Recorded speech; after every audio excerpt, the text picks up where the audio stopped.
মৰমৰ ছাত্ৰ-ছাত্ৰীসকল তোমালোক সকলোকে এক্সামপিডিয়া হোম চেনেললৈ স্বাগতম জনাইছো। আজি তোমালোকৰ লগত আলোচনা কৰিব ওলাইছো দ্বাদশ শ্ৰেণীৰ অসমীয়াৰ মিনন নামৰ পাঠটিৰ প্ৰশ্নোত্তৰসমূহ। ছাত্ৰ-ছাত্ৰীসকল ইতিমধ্যে মই তোমালোকৰ লগত দ্বাদশ শ্ৰেণীৰ ৰাজনীতি বিজ্ঞান আৰু এডুকেশ্যনৰ ভিডিঅ' আগবঢ়াইছো। তোমালোকে যদি ভিডিঅ'সমূহ চোৱা নাই মোৰ চেনেলৰ প্লেলিষ্টত গৈ ভিডিঅ'সমূহ চাব পাৰিবা। আহা আজি এই চেপ্টাৰৰ প্ৰশ্নোত্তৰসমূহ আলোচনা কৰোঁ। প্ৰথমে আছে অতি চমু প্ৰশ্ন। 1. নলিনীবালা দেৱীক কি কবি ৰূপে জনা যায়? উত্তৰ: নলিনীবালা দেৱীক অতীন্দ্ৰবাদী কবি ৰূপে জনা যায়। 2 নম্বৰ, নলিনীবালা দেৱীৰ আত্মজীৱনীখনৰ নাম কি? উত্তৰ: নলিনীবালা দেৱীৰ আত্মজীৱনীখনৰ নাম এৰি অহা দিনবোৰ। 3 নম্বৰ, জাগৃতি কাব্যগ্ৰন্থখনৰ মাজেৰে কবিৰ কি মনোভাৱ প্ৰকাশ পাইছে? উত্তৰ: জাগৃতি কাব্যগ্ৰন্থখনৰ মাজেৰে কবিৰ স্বদেশ প্ৰেমৰ মনোভাৱ প্ৰকাশ পাইছে। 4 নম্বৰ, মিনন কবিতাটিত কবিয়ে তোমাৰ বুলি কাক বুজাইছে? উত্তৰ: মিনন কবিতাটিত কবিয়ে তোমাৰ বুলি তেওঁ চিৰ আৰাধ্য দেৱতা অৰ্থাৎ ভগৱানক বুজাইছে। 5 নম্বৰ, নলিনীবালা দেৱীয়ে কোনখন কাব্যগ্ৰন্থৰ বাবে সাহিত্য একাডেমী বঁটা লাভ কৰিছিল? উত্তৰ: নলিনীবালা দেৱীয়ে অলকানন্দা কাব্যগ্ৰন্থখনৰ বাবে সাহিত্য একাডেমী বঁটা লাভ কৰিছিল। এইবাৰ আহিছো তোমালোকৰ চমু প্ৰশ্নলৈ। নলিনীবালা দেৱীয়ে ৰচনা কৰা দুখন জীৱনীৰ নাম লিখা। উত্তৰ: নলিনীবালা দেৱীয়ে ৰচনা কৰা দুখন জীৱনীৰ নাম হৈছে স্মৃতিতীৰ্থ আৰু বিশ্বদীপা। 2 নম্বৰ, কবিৰ পৰম আৰাধ্যজনে আহি নিতে তেওঁক কেনেকৈ দৰ্শন দিয়ে? উত্তৰ: কবিৰ পৰম আৰাধ্যজনে নিতে আহি তেওঁ মানসৰ কল্প কাননত দৰ্শন দিয়ে নিশাৰ জোনাকী হৈ, আকাশৰ তৰা হৈ আৰু উষাৰ হেঙুলি আভা হৈ। 3 নম্বৰ, কবিয়ে আছা মোৰ নিজান কোনত বুলি কাৰ কথা বুজাইছে? উত্তৰ: কবিয়ে সপোনে দিঠকে পৰমজনৰ অস্তিত্বকে নিজৰ হৃদয়ৰ মাজত অনুভৱ কৰে। সেই আছা মোৰ নিজান কোণত বুলি তেওঁৰ চিৰ আৰাধ্য ভগৱানক বুজাইছে। 4 নম্বৰ, কোনে নিয়ৰৰ মালা গাঁঠি ৰাতিপুৱা কবিক দেখা দিয়েহি? উত্তৰ: কবিয়ে প্ৰকৃতি জগতৰ বিভিন্ন বস্তুৰ মাজত ভগৱানৰ অস্তিত্ব বিচাৰি পাইছে।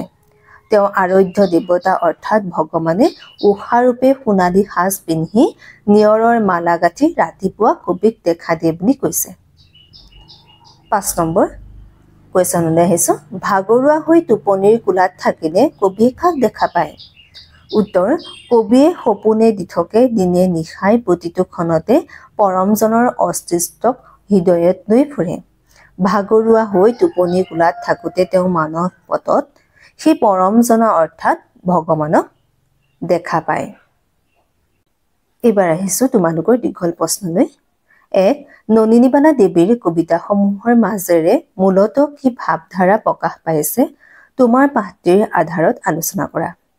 উত্তৰ: অসমীয়া সাহিত্যত অতীন্দ্ৰবাদী কবিৰূপে পৰিচিত নলিনীবালা দেৱীৰ কবিতাৰ স্বকীয় বৈশিষ্ট্য আছে। তেখেতৰ কবিতাসমূহত প্ৰধানকৈ আধ্যাত্মিক চেতনা সুন্দৰকৈ প্ৰকাশিত হৈছে।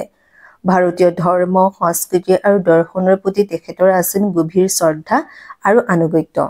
সেয়ে নিজৰ জীৱনৰ দুখ বেদনাবোৰক ভাৰতীয় দৰ্শনৰ আদৰ্শেৰে বিচাৰ কৰি যি শান্তি আৰু শক্তি লভিছিল তাক তেখেতে কবিতাৰ মাজেৰে ব্যক্ত কৰিছে। শান্ত, সমাহিত আৰু কৰুণ আকৃতিৰে ভৰা কবিতাবোৰত কবিৰ আকুল হৃদয়ৰ বিননি ধ্বনিত হৈছে। মিনন কবিতাটোত কবিৰ আধ্যাত্মিক চেতনা প্ৰকাশিত হৈছে। প্ৰকৃতিৰ জীৱ জড় সকলো বস্তুৰ মাজতে কবিয়ে পৰমজনাৰ অস্তিত্ব বিচাৰি পাইছে। পুৱাৰ পৰা নিশা গভীৰ টোপনিলৈকে কবিয়ে নিজৰ হৃদয়ত পৰমজনাৰ অস্তিত্ব অনুভৱ কৰিছে। সেই মিনন কবিতাটিৰ আধাৰত আমি ক'ব পাৰোঁ যে নলিনীবালা দেৱীৰ কবিতাসমূহৰ মাজেৰে মূলতঃ আধ্যাত্মিক ভাৱধাৰা প্ৰকাশ পাইছে। 2 নম্বৰ, মিনন কবিতাটোত কবিয়ে কাৰ লগত কাৰ মিলন হোৱাৰ কথা বুজাইছে আলোচনা কৰা। উত্তৰ, মিলন কবিতাটোত কবিৰ অন্তৰাত্মা পৰমজনাৰ লগত অৰ্থাৎ সৃষ্টিকৰ্তা ঈশ্বৰৰ লগত মিলন হোৱাৰ কথা বুজাইছে। কবি নলিনীবালা দেৱী এগৰাকী অত্যন্তবাদী কবি। তেওঁ কবিতাত ভাৰতীয় বেদান্ত দৰ্শনৰ স্পষ্ট প্ৰভাৱ দেখা যায়। ভাৰতীয় দৰ্শনৰ মূল আদৰ্শ হৈছে পৰম আত্মাৰ লগত আত্মাৰ মিলন ঘটা, য'ত সংসাৰৰ সমুদ্ৰ সকলো দুখ যন্ত্ৰণাৰ পৰা জীৱই মুক্তি লাভ কৰিব পাৰে। কবি নলিনীবালা দেৱীয়েও তেওঁ বেদনা চিত্ত শোকাতুৰ হৃদয়ৰ শান্তি আৰু মুক্তিৰ বাবে পৰমজনাৰ অস্তিত্ব নিজৰ হৃদয়ৰ মাজত উপলব্ধি কৰে। পুৱাৰ পৰা নিশা গভীৰ নিদ্ৰাত পৰালৈকে প্ৰতিটো ক্ষণতে তেওঁ পৰমজনৰ অস্তিত্ব ভিন্ন ভিন্ন ধৰণে অনুভৱ কৰে আৰু এই অনুভৱক পৰমজনৰ সৈতে অন্তহীন মিলন বুলি অভিহিত কৰে। ৩ নম্বৰ কুৱেশ্যনটোলৈ আহিছোঁ। কবিয়ে তেওঁ পৰম আৰাধ্যজনক ক'ত কেনেকৈ নিতে দেখা পায় বুলি কৈছে, চমুকৈ লিখা। উত্তৰ, কবি নলিনীবালা দেৱীয়ে তেওঁ মিলন কবিতাটোত পৰম আৰাধ্যজনৰ অস্তিত্ব পৃথিৱীৰ সকলো বস্তুৰ মাজতে দেখা পায়। তেওঁ মনোজগতৰ তীৰে তীৰে বা মনৰ নিজান কোণত পৰম আৰাধ্যজনে অনবৰতে দৰ্শন দিয়ে। কবিতাটোত ব্যক্ত কৰা মতে কবিয়ে তেওঁ পৰমজনক এনেদৰে লগ পায়। নিশা জোনাকী উজ্জ্বল দীপালিৰ মাজত, আকাশৰ তৰাৰ শাৰীৰ লগত, গধূলি ম্লান পৰা এন্ধাৰৰ বুকুত, দুভাগ নিশা নিদাৰত অৱস্থাত, অৱচেতন মনৰ সপোনত, উষাৰ সোণালী কিৰণ আৰু নিয়ৰৰ টোপালৰ মাজত আৰু শেৱালী বনত। এনেদৰে কবিয়ে তেওঁ পৰম আৰাধ্যজনক পুৱাৰ পৰা গভীৰ নিশালৈকে প্ৰতিটো ক্ষণতে ভিন ভিন ধৰণে দেখা পায় বুলি কৈছে। ৪ নম্বৰ, কবিয়ে তোমাৰ লগত মোৰ অনন্ত মিলন বুলি কি বুজাইছে ব্যাখ্যা কৰা। উত্তৰ, কবি নলিনীবালা দেৱী এগৰাকী অত্যন্তবাদী কবি। তেওঁ কবিতাত ভাৰতীয় বেদান্ত দৰ্শনৰ প্ৰভাৱ স্পষ্ট। গভীৰ ভগৱত প্ৰেম আৰু আধ্যাত্মিক চেতনাৰে তেওঁ কবিতাসমূহ সমৃদ্ধ। কবিতাটোত তোমাৰ শব্দটোৰ দ্বাৰা পৰম ঈশ্বৰ পৰমেশ্বৰক বুজাইছে। পৰম আত্মাৰ লগত আত্মাৰ মিলন ঘটাতেই জীৱই মুক্তি লাভ কৰে বুলি ভাৰতীয় বেদান্ত দৰ্শনে কয়। কবিয়েও তেওঁ সীমাহীন দুখ যন্ত্ৰণাৰে ভৰা জীৱনৰ তিক্ততাৰ পৰা মুক্তি আৰু শান্তি লভিবৰ বাবে একাত্মভাৱে পৰমজনাৰ আৰাধনা কৰিছে আৰু তেওঁতেই নিজকে বিলীন কৰিছে। সপোনে দিঠকে কবিয়ে পৰমজনৰ অস্তিত্ব নিজৰ হৃদয়ত মাজতে অনুভৱ কৰে। সেই অনুভৱকে তেওঁ তোমাৰ লগত মোৰ অনন্ত মিলন বুলি কৈছে। ৫ নম্বৰ কুৱেশ্যনটোলৈ আহিছোঁ। মিলন কবিতাটোৰ মাজেৰে কবিৰ আধ্যাত্মিক অনুভূতি কেনেদৰে প্ৰকাশ পাইছে, চমুকৈ আলোচনা কৰা। উত্তৰ, আধ্যাত্মিক মানে আত্মা সম্বন্ধীয় বা আত্মাত আশ্ৰয় কৰা। মিলন কবিতাটোত কবিৰ আধ্যাত্মিক চেতনাৰ প্ৰতিধ্বনি অনুভূত হৈছে। ভাৰতীয় বেদান্ত দৰ্শনৰ দ্বাৰা প্ৰভাৱিত কবি নলিনীবালা দেৱীয়ে নিজৰ আত্মাত বিচাৰি পাইছে পৰমজনৰ অস্তিত্ব। তেওঁ সপোনে দিঠকে পৰমজনৰ অস্তিত্বক নিজৰ হৃদয়ৰ মাজতে অনুভৱ কৰে। উষাৰ হেঙুলী কিৰণ, নিশাৰ জোনাকী পোহৰ, গধূলি তৰা ভৰা আকাশ আদি সকলো বস্তুৰ সৌন্দৰ্যৰ সুষমাই কবিৰ ভগৱত প্ৰীতিৰ ধাৰণাক গভীৰ কৰি তোলে।